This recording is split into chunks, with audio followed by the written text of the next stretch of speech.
उसके बाद इस पार्ट को देखो तो आपको ये ज़्यादा समझ में आएगी। तो चलिए हम लोग शुरुआत करते हैं और आज का हमारा टॉपिक है फोटोसिंथेसिस। तो इसके पहले आपको मैंने बताया कि न्यूट्रिशन हम लोग पढ़ रहे थे, उसमें हम लोगों ने पढ़ा था ऑटोट्रॉपिक न्यूट्रिशन और हेटरोट्रॉपिक न्यूट्रिशन।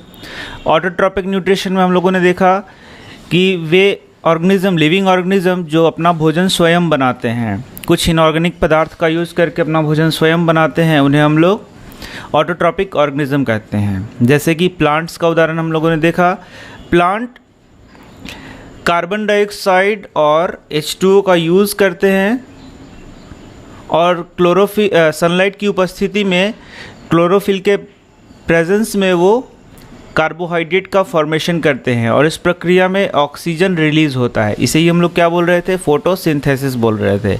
तो ये हम लोग फोटोसिंथेसिस का डिटेल अब देख लेते हैं कि उसमें क्या क्या NCERT में पढ़ाया गया है।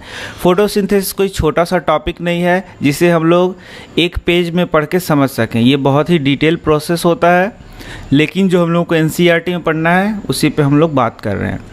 Let us now see that what actually happens during the process of photosynthesis। तो एक्चुअली में फोटोसिंथेसिस में क्या होता है वो हम लोग देखने वाले हैं। The following events occur during this process. तो आप पहला प्रश्न लिख लिए, व्हाट आर द स्टेप्स और what are the events that occur during the process of photosynthesis. What are the process और events that occur during the process of photosynthesis. चलिए तो हम लोग शुरुआत करते हैं। इससे बहुत ही इंपॉर्टेंट प्रश्न एग्जामिनेशन में पूछे जाते हैं। तो सबसे पहला बोलता है absorption of light energy by chlorophyll. सबसे पहले क्या होता है, लाइट एनर्जी को क्लोरोफिल के द्वारा एब्जॉर्ब किया जाता है। आप जानते हैं कि फोटोसिंथेसिस में लाइट एनर्जी का यूज़ होता है और उसी का यूज़ करके केमिकल एनर्जी बनाया जाता है। जैसे आप जान रहे हैं ग्लूकोज का जो फॉर्मेशन होता है, ग्लूकोज क्या है, केमिकल है। तो लाइट एनर्जी का यूज़ करके केमिकल एनर्जी बनाया जाता है।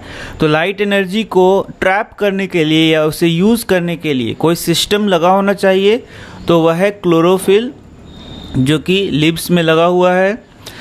तो ये सबसे पहला पॉइंट हो गया, absorption of light energy by chlorophyll. सबसे पहले क्लोरोफिल क्या करता है, लाइट एनर्जी को ट्रैप करता है, पकड़ता है, एब्जॉर्व करता है, जिससे कि वह केमिकल रिएक्शन करा सके।